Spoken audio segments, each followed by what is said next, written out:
Hello everyone, मैं Dhirendra Bagdi, lecturer computer science at government polytechnic college Jhalawar आप सभी का स्वागत करता हूं। आज के सेशन में हम अपने subject fundamental of operating system के चैप्टर 2 में प्रोसेस मैनेजमेंट के बारे में पढ़ना शुरू कर चुके हैं। तो अब इसे आगे कंटिन्यू करते हैं। देखिए, इससे पिछले वाले सेशन में हमने थ्रेड्स के बारे में देखा, प्रोसेस का बेसिक कॉन्सेप्ट सीखा, प्रोसेस क्या होता है। और ये सब हम क्यों सीख रहे हैं? क्योंकि हम ऑपरेटिंग सिस्टम को जानना चाह रहे हैं। ऑपरेटिंग सिस्टम के जो फीचर्स हैं कि प्रोसेस को मैनेज करना, रिसोर्सेज को मैनेज करना, ठीक है। तो अभी हम जो सीख रहे हैं, पढ़ रहे हैं, वो है प्रोसेस मैनेजमेंट के पार्ट को हम पढ़ रहे हैं। तो अब आज के सेशन में हम कोशिश करेंगे कि जैसे आपका सिलेबस है, सिलेबस के अकॉर्डिंग हम लोग basic concepts, CPU IO burst, CPU scheduler, pre-emptive scheduling dispatcher, इसके बारे में अध्ययन करेंगे। देखिए, इसको एक बार स्टार्ट करने से पहले मैं रिवाइज कर दूं कि हम प्रोसेस के बारे में हमने क्या पढ़ा और प्रोसेस एक्चुअल में होता क्या है। तो बेसिकली प्रोसेस की स्टेट्स होती हैं। यहाँ पे सबसे पहली स्टेट इसकी न्यू स्टेट होती है, जहाँ पे प्रोग्राम प्रेजेंट होता है सेकेंडरी मेमोरी में, ठीक है। जब देखिए, प्रोसेस क्या है? प्रोसेस एक प्रोग्राम है, प्रोग्राम के अंदर कोडिंग की हुई होती है। तो बेसिकली जो न्यू स्टेट में प्रोसेस होता है, तो वो कहाँ होता है? वो सेकेंडरी मेमोरी में होता है, and is ready to pick by the operating system is called new state. तो जब प्रोसेस न्यू स्टेट में होता है तो बिल्कुल स्टेटिक होता है, बिल्कुल रेडी होता है। ऑपरेटिंग सिस्टम को इन्फॉर्म होता है कि अब मैं तैयार हूँ रेडी स्टेट में जाने के लिए। तो रेडी स्टेट में क्या होता है? Whenever we create a process it will be in ready state, process is in main memory. तो न्यू स्टेट में प्रोसेस प्रेजेंट होता है सेकेंडरी मेमोरी में, और रेडी स्टेट में जो प्रोसेस है वो कहाँ प्रेजेंट होता है? वो आपका मेन मेमोरी के अंदर पहुंच जाता है। मतलब प्रोसेस को लोड कर दिया गया है रेडी स्टेट में, ठीक है। रन स्टेट में क्या होता है कि मेन मेमोरी में होता है process, and only one process will be running in single CPU. तो देखिए, प्रोसेस न्यू स्टेट में होता है, तब वो कहाँ होगा? सेकेंडरी मेमोरी में होगा। फिर जब प्रोसेस रेडी स्टेट में आता है तो मेन मेमोरी के अंदर होता है, बट उस पर एग्जीक्यूशन स्टार्ट नहीं होता है। मतलब कि उसको सीपीयू अलोकेट नहीं हुआ है, उसकी प्रोसेसिंग नहीं हुई है, ठीक है। अब रन स्टेट में क्या होता है? रन स्टेट में होता है कि प्रोसेस को सीपीयू अलोकेट हो चुका है, सी प्रोसेसिंग चालू हो चुकी है, ठीक है। ब्लॉक एंड वेट स्टेट में प्रोसेस कहाँ होता है? ब्लॉक एंड वेट स्टेट में भी प्रोसेस आपका मेन मेमोरी में ही रहेगा। मैंने आपको बता दिया था कि ब्लॉक एंड वेट जो स्टेट है किस कारण की वजह से हो सकता है? ये रिसोर्सेज की अनअवेलेबिलिटी के कारण हो सकता है। रन टाइम पे प्रोसेस को कोई रिसोर्सेज चाहिए, नहीं मिलने के कारण वो इन स्टेट में आ सकता है। अब देखिए, मेन मेमोरी में प्रोसेस जो है वो रनिंग स्टेट में ब्लॉक और वेट हो सकता है, रनिंग, ठीक है। तो ये रन स्टेट में भी हो सकता है, और ब्लॉक एंड वेट जब करेगा तो वो रेडी स्टेट में होगा, मतलब मेन मेमोरी के अंदर ही होगा, और फिर जो प्रोसेस है वो रेडी से रन की ओर मूव करेगा। टर्मिनेशन और कंप्लीशन स्टेट जब होता है, जब प्रोसेस एग्जीक्यूशन कंप्लीट कर चुका होता है, कॉन्टेक्स्ट विल बी डिलीटेड। तो जैसे मैंने आपको बताया था पीसीबी, जिससे अपने को प्रोसेस का पूरा इन्फॉर्मेशन पता चलता है, प्रोसेस का कॉन्टेक्स्ट भी वहाँ पर रखा होता है, तो वो डिलीट हो चुका होता है। Every traces of the process will be deleted. तो जो प्रोसेस का हर एक ट्रेस जो होता है वो डिलीट किया जा चुका होता है। अब देखिए, सस्पेंड रेडी का क्या मतलब है? When the main memory is full and new process is having highest priority has arrived, then a process in the main memory should be suspended and room must be made for the new process. तो suspend ready का मतलब ये होता है, देखिए जैसे हम देख रहे हैं यहाँ पे, मैं आपको ये नीचे डायग्राम में दिखाता हूँ। जब प्रोसेस न्यू स्टेट में होता है तो ये प्रोसेस सेकेंडरी मेमोरी में है, ठीक है। प्रोसेस जब क्रिएट हुआ तो वो कहाँ पहुँच गया? वो आपका मेन मेमोरी में पहुँच गया, ठीक है। अब ये मेन मेमोरी में पहुँचने के बाद प्रोसेस या तो रेडी स्टेट से रनिंग स्टेट में जाएगा। रनिंग स्टेट में जाने के बाद इसके पास तीन रास्ते होते हैं, या तो वो कंप्लीशन की ओर जाए, कंप्लीशन में जाने के बाद प्रोसेस का पूरा हिस्ट्री डिलीट हो चुका होता है, और यदि प्रोसेस रनिंग स्टेट से वेट स्टेट में जाता है तो प्रोसेस को वेट ब्लॉक में जाता है, तो प्रोसेस को वेट करना पड़ता है। ठीक है, इनपुट आउटपुट प्रोसेस को वेट करना पड़ता है। देखिए, तो बेसिकली यहाँ पे हम लोग देख रहे थे कि किस तरीके से जब प्रोसेस रनिंग स्टेट में होता है तो उसके पास पॉसिबिलिटी होता है टर्मिनेशन की ओर जाने का, वेटिंग ब्लॉक में जाने का, या फिर वो रेडी स्टेट में जा सकता है। ठीक है, अब देखिए जब प्रोसेस रेडी से रनिंग स्टेट में जाता है तो रेडी से रनिंग स्टेट में पहुंचाने के लिए कौन सा जो स्केड्यूलर होता है वो रिस्पॉन्सिबल होता है, वो होता है शॉर्ट टर्म स्केड्यूलर। ठीक है, अब देखिए यहाँ पे एल टी का मतलब है लॉन्ग टर्म शेड्यूलर, और एल टी एस टी का मतलब है शॉर्ट टर्म शेड्यूलर। तो ये जो शेड्यूलर होते हैं ना, यही डिसाइड करते हैं कि कब प्रोसेस रेडी स्टेट में जाएगा। ठीक है, मतलब न्यू से रेडी स्टेट में जाने के लिए लॉन्ग टर्म शेड्यूलर रिस्पॉन्सिबल है, वो शेड्यूल करता है, और रेडी से रनिंग स्टेट में जाने के लिए शॉर्ट टर्म शेड्यूलर रिस्पॉन्सिबल होता है। ठीक है, इनको हम बोलते हैं डिस्पैचर बोलते हैं। ठीक है, एस टी से डिस्पैचर। और यहाँ पे अब मैं इसको थोड़ा सा और अपन समझते हैं कि जब प्रोसेस वेटिंग ब्लॉक स्टेट में होता है तो यहाँ पर क्या हो सकता है, या तो प्रोसेस सस्पेंड वेट में चला जाए। ठीक है, सस्पेंड वेट में चला गया प्रोसेस, तो इसका मतलब हो गया कि प्रोसेस जो है मेन मेमोरी से निकल के वो कहाँ चला गया, पोस्ट प्रोसेस वो मेन मेमोरी से निकल के सेकेंडरी मेमोरी में चला गया। मतलब प्रोसेस ने जो स्पेस ऑक्यूपाई किया हुआ था मेमोरी का, अब उसको खाली करना पड़ रहा है प्रोसेस को। तो सस्पेंड वेट में ये सिचुएशन हो सकती है। सस्पेंड वेट से प्रोसेस रेज्यूम भी कर सकता है।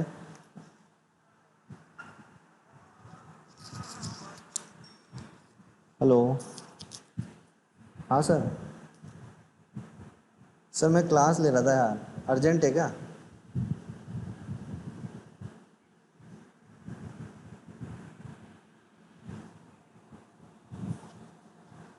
हेलो,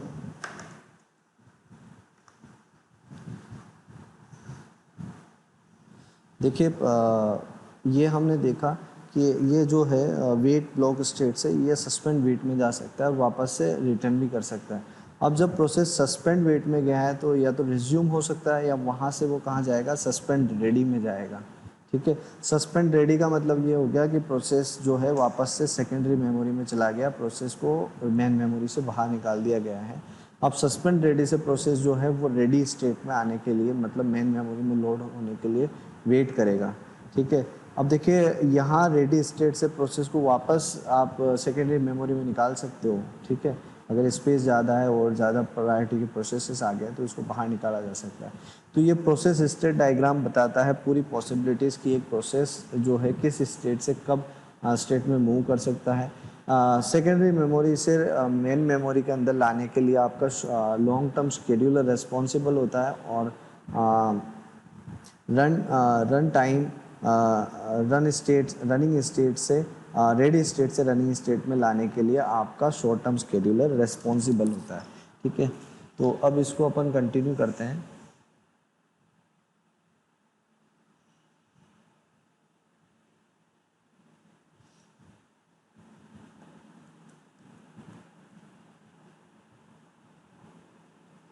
ठीक है, तो देखिए अब अपन डिग्री ऑफ मल्टी प्रोग्रामिंग भी देख लेते हैं। डिग्री ऑफ मल्टी प्रोग्रामिंग का ये मतलब होता है कि जो नंबर ऑफ प्रोसेसेस हैं that can be present in a ready state at maximum. तो जो रेडी स्टेट अपन ने देखा, ठीक है, जो रेडी स्टेट अपन ने देखा, और फिर आपका रनिंग स्टेट, तो ये आपका न्यू स्टेट होता है, और न्यू स्टेट से फिर रेडी, ये न्यू स्टेट है, ये रेडी स्टेट है, और ये रनिंग स्टेट है। ठीक है, तो रनिंग स्टेट में जितनी नंबर ऑफ प्रोसेसेस को वेट करवा के रखा जा सकता है तो उसको अपन बोलते हैं डिग्री ऑफ मल्टी प्रोग्रामिंग। तो कितनी प्रोसेसेस जो रन हो सकती है उसको अपन डिग्री ऑफ मल्टी प्रोग्रामिंग बोलते हैं। और ये फैक्टर जो है आपका कौन डिसाइड करता है, लॉन्ग टर्म शेड्यूलर डिसाइड करता है। तो किसी सिस्टम की डिग्री ऑफ मल्टी प्रोग्रामिंग कैसे डिसाइड होगी, कितनी number of processes ready state में है। ठीक है। अब शॉर्ट टर्म जो स्केड्यूलर होता है वो डिसाइड करता है कि which process must be executed. तो रेडी स्टेट से रनिंग स्टेट में पहुंचाने के लिए आपका शॉर्ट टर्म स्केड्यूलर रेस्पॉन्सिबल होता है, ठीक है। तो इट विल कॉल डिस्पैचर, और जो शॉर्ट टर्म शेड्यूलर बोलते हैं अपन इसको, डिस्पैचर भी अपन इसको बोलते हैं। Now dispatcher is the software and is responsible for moving the process from ready to run and run to ready state and it is called context switching. देखिए context switching के बारे में हमने पहले भी डिस्कस किया है कि कॉन्टेक्स्ट स्विचिंग क्या होती है। कॉन्टेक्स्ट स्विचिंग का मतलब होता है कि एक प्रोसेस जब रन कर रही होती है, जब उसका एग्जीक्यूशन चल रहा होता है और दूसरी प्रोसेस को एग्जीक्यूशन स्टेट में लाना होता है, तो वो जो स्विचिंग का टाइम होता है, एक्सचेंज करने का जो टाइम होता है, उसको अपन कॉन्टेक्स्ट स्विचिंग कहते हैं, ठीक है।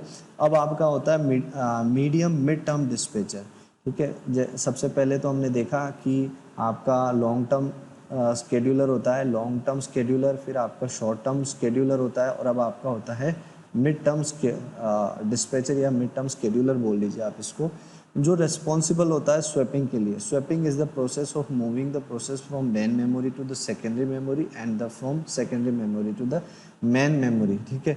तो देखिए जब प्रोसेस क्रिएट होता है तो प्रोसेस कहाँ होता है, आपका न्यू स्टेट में होता है। नए स्टेट से रेडी स्टेट में लाने के लिए जो रेस्पॉन्सिबल होता है वो आपका मिड टर्म डिस्पैचर, ठीक है। मिड टर्म डिस्पैचर रेस्पॉन्सिबल होता है सेकेंडरी से मेन मेमोरी या मेन मेमोरी से सेकेंडरी में लाने के लिए, ठीक है। तो लॉन्ग टर्म स्केड्यूलर है जो आपका पूरा परफॉर्मेंस मैटर करता है लॉन्ग टर्म स्केड्यूलर की वजह से, ये पूरे ओवरऑल परफॉर्मेंस बताता है। शॉर्ट टर्म स्केड्यूलर जो है वो आपका स्विचिंग में कितना टाइम लगने वाला है उससे रिलेटेड होता है। मीडियम टर्म स्केड्यूलर जो है आपका स्वैपिंग टाइम को इम्पेक्ट करता है, ठीक है।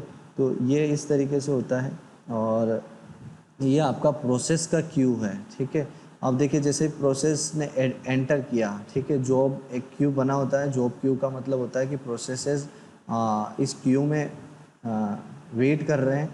प्रोसेसेस जब क्यू में वेट कर रहे हैं तो उनको रेडी स्टेट में पहुंचाया जाता है, ठीक है, ठीक, रेडी स्टेट में पहुंचाया जाता है।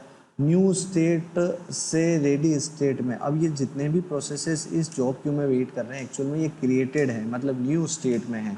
अब किसको रेडी स्टेट में पहुंचाना है इसकी जिम्मेदारी आपकी कौन लेता है, LTS लॉन्ग टर्म स्केड्यूलर, ठीक है। अब जब प्रोसेस रेडी स्टेट में पहुंच गया है तो रेडी स्टेट में पहुंचने के बाद प्रोसेस रनिंग स्टेट में जाएगा, मतलब उसको CPU अलोकेट होगा। तो इसके लिए कौन रिस्पॉन्सिबल है, इसके लिए आपका शॉर्ट टर्म स्केड्यूलर रेस्पॉन्सिबल है, STS रेस्पॉन्सिबल है, शॉर्ट टर्म स्केड्यूलर, ठीक है। अब CPU अलॉट हो जाने के बाद रनिंग स्टेट के बाद में प्रोसेस कहाँ जाएगा, प्रोसेस कंप्लीशन की तरफ जाएगा। तो प्रोसेस जो है वो टर्मिनेटिंग स्टेट में जाता है, ठीक है। अगर देखिए अब यहाँ पे पॉसिबिलिटी है प्रोसेस को रनिंग स्टेट में है तो वो प्रोसेस ब्लॉक स्टेट में जा सकता है। जब उसको इनपुट आउटपुट मिलेगा, इनपुट आउटपुट की वजह से अगर प्रोसेस ब्लॉक स्टेट में गया तो उसके बाद में प्रोसेस जो है वो रेडी स्टेट में जा सकता है।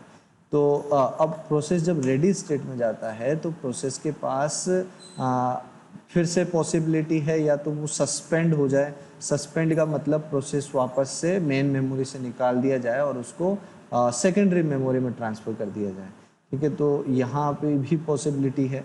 अब देखिए जब प्रोसेस को किसी इवेंट के लिए वेट करना पड़ता है तो वो इवेंट क्यू के ब्लॉक में जाता है और वेट करता है, ठीक है। तो वापस से जब उसको इवेंट हैपन हो जाता है तो वापस से वो रेडी स्टेट में आएगा, ठीक है। अब इसी तरीके से रनिंग कोई प्रोसेस रन कर रहा है, एक पॉसिबिलिटी हो सकती है कि हाईएस्ट प्रायोरिटी की प्रोसेस आई और उसने उसको किक लगा के उसको वापस से रेडी स्टेट में डाल दिया, ठीक है। इसी तरीके से एक पॉसिबिलिटी ये हो सकती है प्रोसेस रनिंग स्टेट में है तो रनिंग स्टेट से प्रोसेस को किसी अपनी पेरेंट प्रोसेस के कंप्लीट होने का वेट कर रहा है। तो जब तक पेरेंट प्रोसेस कंप्लीट नहीं होती तो उसको वेट करना पड़ सकता है। तो देखिए यहाँ जब प्रोसेस, ये आपका एक जॉब क्यू है जहाँ पे बहुत सारे प्रोसेसेस ये जॉब क्यू इस तरीके से होता है, एक एरे फॉर्म में हो सकता है, स्टैक में हो सकता है। प्रोसेसेस एंटर करते चले जाते हैं, जॉब क्यू में जाते हैं। जॉब क्यू में प्रोसेस अपने न्यू स्टेट में होते हैं, इंडिविजुअली न्यू स्टेट में होते हैं। तो यहाँ से प्रोसेसेस रेडी स्टेट में जाते हैं। रेडी स्टेट में जाने के बाद इनके पास दो पॉसिबिलिटी है, तो रनिंग स्टेट में जाके इनको सीपीयू अलोकेट हो जाएगा, और सिर्फ नहीं तो रेडी स्टेट से सस्पेंड में जाएंगे। सस्पेंड में, इसका सस्पेंड में जाने के लिए कौन जिम्मेदार है? आपका एमटीएस रिस्पॉन्सिबल है, मिड टर्म शेड्यूलर रिस्पॉन्सिबल है। न्यू स्टेट से रेडी स्टेट में जाने के लिए आपका लॉन्ग टर्म शेड्यूलर रिस्पॉन्सिबल है, और रेडी स्टेट से सीपीयू मतलब रनिंग स्टेट में जाने के लिए आपके लिए शॉर्ट टर्म शेड्यूलर या डिस्पैचर रिस्पॉन्सिबल होता है। ठीक है, तो मैंने आपको बताया सीपीयू से प्रोसेस वापस रेडी स्टेट में आ रहा है तो उसकी चार पॉसिबिलिटी हो सकती है। इनपुट आउटपुट के लिए वजह से वेट कर सकता है, किसी इवेंट के हैपन होने के लिए वेट कर सकता है, हाईएस्ट प्रायोरिटी की प्रोसेस ने उसको किक कर दिया वापस जा सकता है, या अपनी पेरेंट प्रोसेस के कंप्लीट होने के लिए वो वेट कर सकता है। ठीक है, तो ये पॉसिबिलिटीज़ होती हैं जब प्रोसेसेस की स्टेट्स की वजह से और उस प्रोसेस को क्यू में होना होता है। ठीक है, तो नेक्स्ट अपन देखते हैं।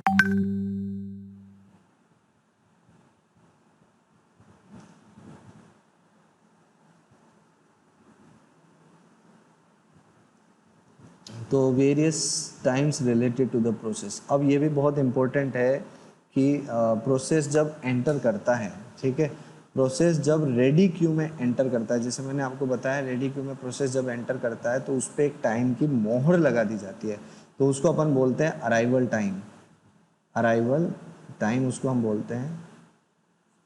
ओके, और ब्रस्ट टाइम का मतलब होता है the amount of the CPU time required by a process to finish. Burst time का मतलब होता है कि amount of CPU time which is required by a process to finish. Burst का मतलब होता है कंप्लीट करना, मतलब एक प्रोसेस को कंप्लीट होने के लिए कितना समय लगेगा, एक प्रोसेस कितना टाइम एग्जीक्यूट होने में लगेगा, तो उसको अपन ब्रस्ट टाइम बोलते हैं। और कंप्लीशन टाइम ये होता है कि जब प्रोसेस एक्चुअल में वो time stamp value. Arrival time तो वो हो गया जिस पे प्रोसेस ने रेडी क्यू में एंटर किया। मान लीजिए 10:05 पे प्रोसेस ने एग्जीक्यूट किया, 10:05 पे प्रोसेस ने एंटर किया। ब्रस्ट टाइम का मतलब होता है कि इसको कितना लगेगा, इसको 20 सेकेंड लगेगा। और कंप्लीशन टाइम का मतलब ये होता है कि प्रोसेस मान लीजिए 10:48 सेकेंड पे इसने कंप्लीट किया। अब देखिए ब्रस्ट टाइम तो 20 सेकेंड है, और इसने कितना टाइम और एक्चुअल में अराइवल से लेकर कंप्लीशन का जो डिफरेंस है 48 - 5 कितना होगा, 43 सेकेंड तक इसको मतलब 43 सेकेंड तक। तो अब अपन ब्रस्ट टाइम की बात कर रहे हैं, ब्रस्ट टाइम का मतलब है 20 सेकेंड में एग्जीक्यूट हो जाएगा, तो 43 20 सेकेंड में हो जाना चाहिए था, लेकिन एक्चुअल में 43 माइनस ये कितना हो गया, 23 सेकेंड इसने क्या किया, इसने वेट किया। ठीक है, 23 सेकेंड जो है इसका वेटिंग टाइम होगा। अब आपका टर्न अराउंड टाइम होता है the difference between the completion and the arrival time. ठीक है, इसको अपन बोलते हैं कंप्लीशन टाइम और अराइवल टाइम के बीच के अंतर को टर्न अराउंड टाइम बोलते हैं। तो ये 10:48 10:48 सेकेंड नहीं बोलेंगे इसको, आप मिनट बोल लो, बेसिकली इतना टाइम भी नहीं लेता है, बट ये हो गया आपका। ठीक है, तो 10:48 और 10:05 इसको अराइवल टाइम बोल रहे हैं। तो इनके बीच का जो डिफरेंस होता है, so the time eight which the process finishes execution, उसको तो अपन कंप्लीशन टाइम बोलते हैं। ठीक है, देखिए यहाँ पे जब प्रोसेस, इसको इस तरीके से देखते हैं एक इस डायग्राम के थ्रू, ये आपका अराइवल टाइम हो गया। ठीक है, और यहाँ पे ये आपका वेटिंग टाइम हो गया, ये आपका ब्रस्ट टाइम हो गया। टुकड़ों टुकड़ों में प्रोसेस एग्जीक्यूट कर रहा है, कुछ सेकेंड प्रोसेस ने वेट किया, फिर कुछ सेकेंड प्रोसेस को सीपीयू मिला तो इसने एग्जीक्यूट किया, फिर कुछ सेकेंड प्रोसेस को फिर से वेट करना पड़ा, फिर कुछ सेकेंड बाद प्रोसेस को सीपीयू मिला, तो ये ब्रस्ट टाइम है। तो actual the amount of the CPU time required by a process to finish. ठीक है, तो ये ब्रस्ट टाइम टुकड़ों टुकड़ों में, लेकिन आप इनको जोड़ोगे तो ये बताता है कि प्रोसेस को एक्चुअल में कंप्लीट होने के लिए इतना टाइम चाहिए। ठीक है, आपको बात समझ में आ रही है। कंप्लीशन टाइम, ये यहाँ पे कंप्लीशन टाइम इसको अपन बोल रहे हैं सीटी। तो ये आपका सीटी है और ये आपका एटी है। तो ये रेडी स्टेट से प्रोसेस रनिंग स्टेट में आ रहा है, मतलब यहाँ जो अराइवल आया तो इसको अपन बोलेंगे रेडी स्टेट। और बीच में जो प्रोसेस है वो रन कर रहा है, बाद में कुछ भी इंसिडेंट हो सकते हैं, प्रोसेस एक रनिंग स्टेट से रेडी स्टेट में आ सकता है, ब्लॉक स्टेट में आ सकता है, ठीक है। और ये आपका है टर्मिनेशन स्टेट, ठीक है, मतलब प्रोसेस कंप्लीट कर गया है। टर्न अराउंड टाइम का मतलब होता है कि कंप्लीशन और अराइवल टाइम के बीच का जो अंतर होता है, कंप्लीशन टाइम और अराइवल टाइम के बीच का जो अंतर होता है उसको अपन बोलते हैं टर्न अराउंड टाइम। और वेटिंग टाइम का मतलब होता है कि प्रोसेस ने जहाँ तक कंप्लीट किया और जितना उसका एक्चुअल में कंप्लीशन हो जाना था, ब्रश टाइम उसका मतलब हो जाना था, तो उसके अंतर को अपन बोलते हैं वेटिंग टाइम, ठीक है। जैसे मैंने आपको बताया, एक प्रोसेस मान लो यहाँ पे 10:20 पे पहुँचती है और प्रोसेस को एक्चुअल में कितना टाइम चाहिए कंप्लीट होने में, कंप्लीशन टाइम जैसे मान लीजिए प्रोसेस का है 10 मिनट्स, लेकिन जो प्रोसेस है वो कंप्लीट होके निकलती है 10:30 पे। तो अब यहाँ पे आप देखिए 40 मिनट बोले अपन, 10:40 पे बाहर निकलती है।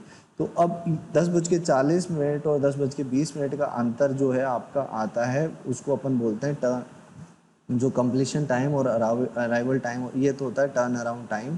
तो ये आपका होगा 20 मिनट।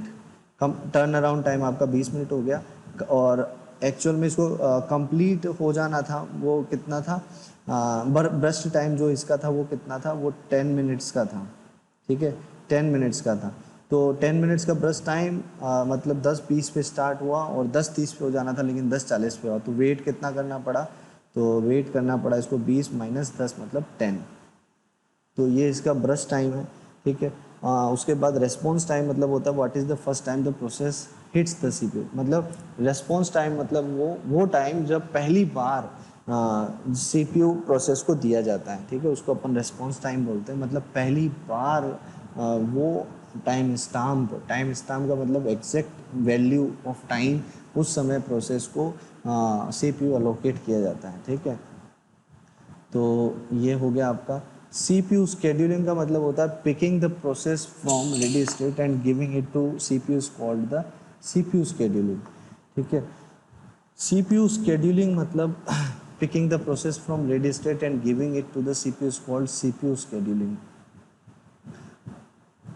देखिए, अब अपने पास एक्चुअल में जो प्रोसेस को क्या चाहिए, प्रोसेस को एग्जीक्यूट होना है, एग्जीक्यूट होने के लिए प्रोसेस को चाहिए सीपीयू, ठीक है। तो रेडी स्टेट से प्रोसेस को उठाना, ठीक है, पहले तो न्यू स्टेट और फिर रेडी स्टेट। रेडी स्टेट में जब प्रोसेस आ चुका होता है तो अब रेडी स्टेट से प्रोसेस को कहाँ जाना है, रनिंग स्टेट में पहुंचाना है।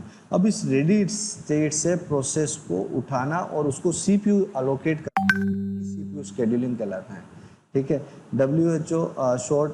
अब मतलब किसको उठाया जाएगा इस रेडी स्टेट में। देखिए, रेडी स्टेट में जितनी प्रोसेसेस होती हैं वो तो आपका मल्टी प्रोग्रामिंग डिसाइड करती हैं, ठीक है। Number of processes which are standing in ready queue, they actually decides the multiprogramming, correct. अब यहाँ पे जब प्रोसेस रेडी स्टेट में है और रेडी स्टेट से प्रोसेस को रनिंग स्टेट में जाना है, तो इसके लिए और तो चुनना होगा। किसको चुना जाएगा, वो कौन डिसाइड करेगा, वो शॉर्ट टर्म स्केड्यूलर डिसाइड करता है, शॉर्ट टर्म स्केड्यूलर, ठीक है। और रेडी स्टेट से रनिंग स्टेट में जाएगा। ये 3 क्वेश्चन होते हैं। पहले तो किसको चुना जाएगा, कहाँ जाएगा और कब जाएगा, ठीक है। ये शेड्यूलिंग का पार्ट होता है। शेड्यूलिंग का मतलब रेडी स्टेट से किसको उठाया जाएगा, कौन होगा उठाने वाला, शॉर्ट टर्म शेड्यूलर होगा, ठीक है। और रेडी स्टेट से कहाँ जाएगी, रनिंग स्टेट में जाएगी। और कब, when a process moves from run to termination, run से टर्मिनेशन में कब जाएगी, रन से वेट में कब जाएगा, और रन से वापस रेडी में कब जाएगा, रनिंग स्टेट के बाद, ठीक है। और ठीक है, तो ये चीज़ें देखनी होती है, स्केड्यूलिंग करनी होती है। तो इसको ये सीपीयू शेड्यूलिंग के ये पूरा पार्ट है, तो ये अपने को समझ में आना चाहिए, ठीक है। अब देखिए, मैं सबसे पहले आपको जो सबसे पहला एक्चुअल में मेथडोलॉजी है, ठीक है, वो था कि किस तरीके से सीपीयू अलोकेट होना है, ठीक है। तो उसके लिए कुछ एल्गोरिदम्स हैं। तो सबसे पहला एल्गोरिदम अपन डिस्कस करते हैं कि first come first serve algorithm, FCFS algorithm इसको बोलते हैं अपन, फर्स्ट कम फर्स्ट सर्व। मतलब जो पहले आया उसको पहले सर्विस दी जाएगी। इसका मतलब जो पहले रेडी क्यू में आया उसको पहले ही सीपीयू अलोकेट किया जाएगा। मतलब उसको पहले सीपीयू अलोकेट होगा और वो रनिंग स्टेट में जाएगा। ठीक है, अब अराइवल टाइम मोड आपका नॉन प्रीएम्पशन है। नॉन प्रीएम्पशन का मतलब क्या होता है ये मैं आपको बता दूं। नॉन प्रीएम्पशन का मतलब होता है कि जब एक बार प्रोसेस को सीपीयू मिल गया तो प्रोसेस उस सीपीयू को तब तक रखेगी जब तक कि प्रोसेस कंप्लीट नहीं हो जाती। ठीक है, तो ये एफसीएफएस एल्गोरिथम में क्या होता है, ये आपका नॉन प्रीएम्प्टिव है। नॉन प्रीएम्प्टिव का मतलब होता है process will run execute until it completes। ठीक है, the mode is non preemptive because when we give a job to a CPU we will not forcibly pull it from CPU, we wait until the job is finished, so this mode is non preemption का मतलब आपको clear है कि एक बार CPU को काम पे लगा दिया एक पर्टिकुलर प्रोसेस के लिए, तो जब तक वो प्रोसेस कंप्लीट नहीं हो जाती तब तक वो सीपीयू दूसरे प्रोसेस को अलोकेट नहीं होगा।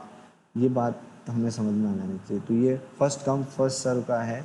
तो यहाँ पे देखिए ये पी एन का नंबर होता है प्रोसेस नंबर, ए टी का है अराइवल टाइम, बी टी का मतलब ब्रश टाइम। ठीक है, तो इसको अपन जेंट चार्ट में बनाने की कोशिश करेंगे। तो इसको अभी अपन देखते हैं। मतलब यहाँ पे प्रोसेसेस आई हैं, 5 प्रोसेस आई हैं जिनको अपन आइडेंटिफाई कर रहे हैं, प्रोसेस 1, प्रोसेस 2, प्रोसेस 3, प्रोसेस 4 और प्रोसेस 5। तो ये उनके नाम अपन ने दे दिए हैं। अराइवल टाइम का मतलब ये 0th सेकेंड पे आई है, फर्स्ट सेकेंड पे आई है, सेकेंड दूसरे सेकेंड पे, तीसरे सेकेंड पे। तो इसको अपन इस तरीके से समझें जैसे ये मैं डायग्राम यहाँ पे बनाऊँ। तो ये मेरा एक्चुअल में जो प्रोसेस है, प्रोसेस यहाँ पे आया एक्चुअल में सबसे पहला प्रोसेस आया 1 नंबर का। तो मेरा जो घड़ी है वो स्टार्ट होता है, घड़ी का कांटा स्टार्ट होता है 0th सेकेंड पे। ठीक है, तो इस सेकेंड पे प्रोसेस P1 पहुंच चुका है। अब प्रोसेस P1 पहुंच चुका है तो जो CPU है इसके कंप्लीशन के लिए काम करेगा। मतलब प्रोसेस जो CPU है इसको 4 सेकेंड तक अलोकेट किया हुआ होगा। तो 4 सेकेंड तक अपन इस तरीके से 1 2 3 4 5 6 7 8 9 10 11 12 13 14 15 इस तरीके से मैं ब्लॉक बना देता हूँ। तो जो CPU है इस प्रोसेस को कंप्लीट करेगा, तो CPU इसके लिए काम करेगा। मतलब ये आपका 0th सेकेंड 1 2 3 3 एंड ये हो आपका 4। तो 0th सेकेंड पे P1 आया, P1 आते ही 4 सेकेंड तक CPU बिजी हो गया जब तक इसका कंप्लीशन नहीं हो जाता। प्रोसेस P1 के लिए इसने काम किया, या मतलब आपका ये P1 कंप्लीट हो गया इस 4th सेकेंड पे। अब देखिए 4th सेकेंड पे जैसे ही प्रोसेस P1 है वो कंप्लीट हुआ, कंप्लीशन हुआ इसका, तो CPU रिलीज़ हो गया। CPU रिलीज़ होते अब CPU के पास क्या पॉसिबिलिटी है, सिर्फ 4th सेकेंड तक यहाँ पे देखिए कौन कौन से प्रोसेस आके खड़ी हो चुकी है। अब P1 फर्स्ट सेकेंड पे आ चुका है, इस वाले यहाँ पे आ चुका है, 2 पे आ चुका है, 3 पे आ चुका है, 4 पे आ चुका है, 4th सेकेंड पे ये आपका प्रोसेस P5 आ चुका है। अब ये जो बाकी के 4 प्रोसेस सब आके खड़ी हो चुकी है। अब किसको CPU दिया जाए ये क्वेश्चन होता है। तो CPU उसको दिया जाएगा जो पहले आया है। तो अब जब 4th सेकेंड पे CPU प्रोसेसिंग करके P1 जो P1 है उसको कंप्लीट करा चुका है, अब अपने पास P2 P3 P4 और P5 4 प्रोसेसेस खड़ा है। अब CPU किसको दिया जाएगा, जो पहले आया। तो पहले कौन आया है, 2 आया है। कौन से समय पे आया है, घड़ी के पहले सेकंड पे आया है। घड़ी के 0 सेकंड पे तो ये आ चुका है, इसलिए इसके लिए CPU ने काम कर दिया है। अब इसके लिए काम करेगा, इसके लिए कितने सेकंड के लिए काम करेगा, 3 सेकंड के लिए काम करेगा। तो 3 सेकंड आपका होगा, यहाँ से काउंट करेंगे 1 2, ये आपका 1 सेकंड, दूसरा सेकंड और ये तीसरा सेकंड। मतलब 7वें सेकंड पे कौन एग्जीक्यूट हो जाएगा, कौन कंप्लीशन स्टेट में चला जाएगा, आपका P2 स्टेट कंप्लीशन स्टेट में चला जाएगा। ठीक है, अब 7वें सेकंड के बाद फिर वही क्रम से फिर इसके बाद में आया था, दूसरे सेकंड पे ये आया था। अब ये दूसरे सेकंड पे आके बेचारे इसको जो है उसको कब एग्जीक्यूट होने का मौका मिल रहा है, 7वें सेकंड पे इसका एग्जीक्यूशन स्टार्ट होगा। तो देखिए यहाँ से लेकर यहाँ तक इसको वेट करना पड़ रहा है। P1 पहले सेकंड पे आ गया था, P1 कब स्टार्ट किया एग्जीक्यूट करना, फोर्थ सेकंड पे, तो ये इसका वेटिंग टाइम है। ठीक है, तो ये आपने P2 का निकाला। इसके बाद अपन P3 का निकालेंगे। P3 कब तक एग्जीक्यूट करेगा, 1 सेकंड के लिए एग्जीक्यूट करेगा। ये आपका P3 1 सेकंड के लिए एग्जीक्यूट किया, मतलब 8वें सेकंड पे कंप्लीट हो गया। इसके बाद में P4 तीसरे सेकंड पे आ चुका था, लेकिन CPU बिजी था, इसको नहीं मिल पाया CPU, तो इसको अब CPU मिलेगा। और ये कब तक मिलेगा, इसके ब्रश टाइम तक, जो कि इसका 2 है, मतलब 9 और 10, तो ये 1 और ये 2, तो यहाँ तक P4 आपका एग्जीक्यूट करेगा। अब 10वें सेकंड के बाद जब ये चारों प्रोसेस एग्जीक्यूट हो चुकी है, 5वें का नंबर आएगा। देखिए 5वां जो है प्रोसेस वो चौथे सेकंड पे आ चुका था, तो इसको यहाँ से लेकर यहाँ तक वेट करना पड़ रहा है। 6 सेकंड इसका वेटिंग टाइम है। तो 6 सेकंड इसका वेटिंग टाइम है, तो इसका मतलब देखिए ये कितने टाइम के लिए एग्जीक्यूट करेगा, 5 सेकंड। तो 10 से 5, 1 2 3 4 और ये 5, मतलब ये 15वां सेकंड। तो ये 15 सेकंड पे आपका जो है P5 एग्जीक्यूट करेगा। तो अब आपको समझ में आ रहा है कि ये देखिए जितनी भी प्रोसेसेस थी, ये जो प्रोसेस P2 है 1 पे आ गया, यहाँ पे आ चुका है, P3 यहाँ पे आ गया है, P4 ये इस टाइम पे आ चुका है, P5 इस टाइम पे आ चुका है। लेकिन P2 को CPU कहाँ मिला, 4 सेकंड में। P3 को CPU कहाँ मिला है, 7 सेकंड पे। तो इससे अपने को क्या समझ में आ रहा है एक्चुअल में। अब अपन इसकी कैलकुलेशन करते हैं।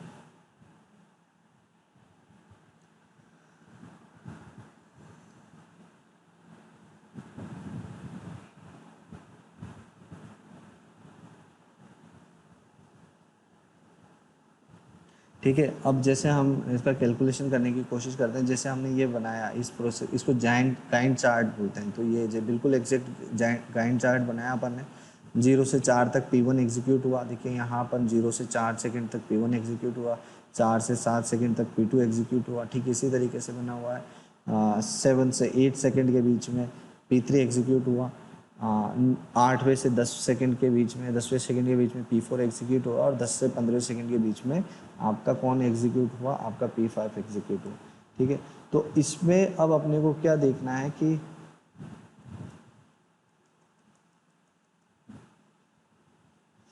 अब अपन इसमें क्या क्या चीज़ें समझ सकते हैं, वो अपन स्टार्ट करते हैं कि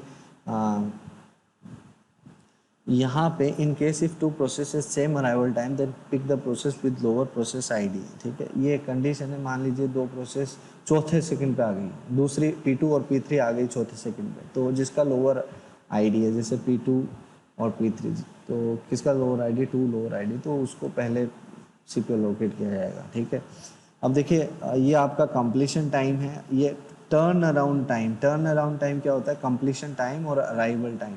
तो कंप्लीशन टाइम इसका 4 है, और turn around time, arrival time इसका 0 है। तो इसका वेटिंग टाइम आपका क्या हो जाएगा, turn around time minus brush time. तो टर्न अराउंड टाइम आपका कितना आ रहा है, 4 माइनस 0 ये 4, और ब्रश टाइम इसका कितना आ रहा है आपका, जो ब्रश टाइम है इसका, ब्रश टाइम मतलब ये जो अपने को टेबल में दिया हुआ था वो था आपका इसका कितना, 4 सेकंड। ठीक है, कंप्लीशन टाइम, ये कंप्लीशन टाइम है, ये जहाँ पे प्रोसेस कंप्लीट हो रहा है, ये इसका सीटी है। ठीक है, P2 का सीटी क्या है, 7 है, और आपका P3 का सीटी 8 है, P4 का सीटी आपका 10 है, और P5 का सीटी कंप्लीशन टाइम 15 है। ठीक है, अब यहाँ पे देखिए टर्न अराउंड टाइम क्या होगा P2 का टर्न अराउंड टाइम होगा completion time minus arrival time. तो कंप्लीशन टाइम आपका ये 7 है, और इसका अराइवल टाइम जो है वो अपने को दे रखा था, वो कितना था, अराइवल टाइम 1 था। P2 का अराइवल टाइम आपका 1 था, वो अपन ने अभी पिछले उसमें देखा टेबल में। इस तरीके से वो टेबल बना हुआ था, आपको क्या क्या दे रखा था उसका, ये प्रोसेस नंबर आपको दिया हुआ था, अराइवल टाइम दे रखा था, और आपको ब्रस्ट टाइम दिया हुआ था। तो अपने पास यहाँ पे 1 2 ये 5 प्रोसेसेस हैं। प्रोसेस इसको अपन 1 2 3 4 एंड 5 बोल रहे हैं। अराइवल टाइम इसका 0 1 2 3 एंड 4 था।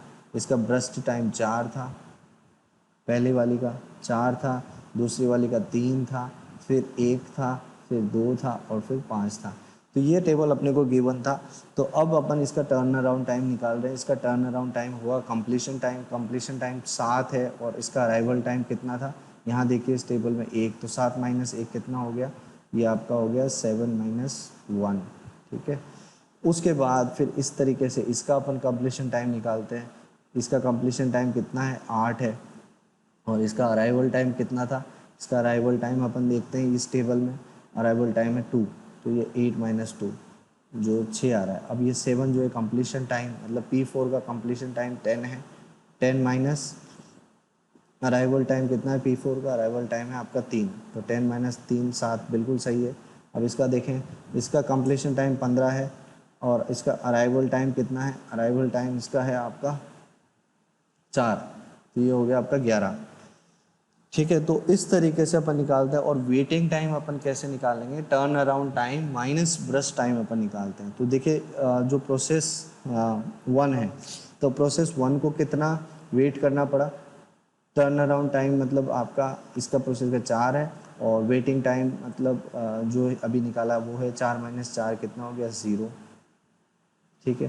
तो टर्न अराउंड टाइम इसका कितना है, टर्न अराउंड टाइम इसका है 7, और ब्रश टाइम इसका कितना है, ब्रश टाइम कितना कम जो यहाँ पे दे रखा है वो है 7 माइनस नहीं, टर्न अराउंड टाइम इसका जो है वर्सेस 2 का 7 है, करेक्ट 7। और इसका जो ब्रश टाइम है P2 का ब्रश टाइम आपको कितना दे रखा है, 3 दे रखा है। तो ये थोड़ा सा यहाँ पे मिस्टेक इस तरीके से लग रहा है कि टर्न अराउंड टाइम एक्चुअल में 6 है यार, 7 नहीं है, 6 है। टर्न अराउंड टाइम 6 है, वो कंप्लीशन टाइम 6 माइनस 3, तो ये आपका 3 हो गया। इसका टर्न अराउंड टाइम कितना है, 6 है। और इसका ब्रश टाइम कितना है, ब्रश टाइम यहाँ देखोगे आप तीसरे का 1 है, तो 3 - 1 मतलब 5 हो गया। और फिर इसका टर्न अराउंड टाइम कितना है, 7 है। और कंप्लीशन टाइम चौथे का कितना है, 2 है, मतलब ये आपका 5 हो गया। यहाँ पे आपका टर्न अराउंड टाइम पाँचवें का कितना है, टर्न अराउंड टाइम पाँचवें का ये है 11, तो ये 11 हो गया, माइनस इसका ब्रश टाइम ये है, ये हो गया 5, 11 - 5 मतलब 6।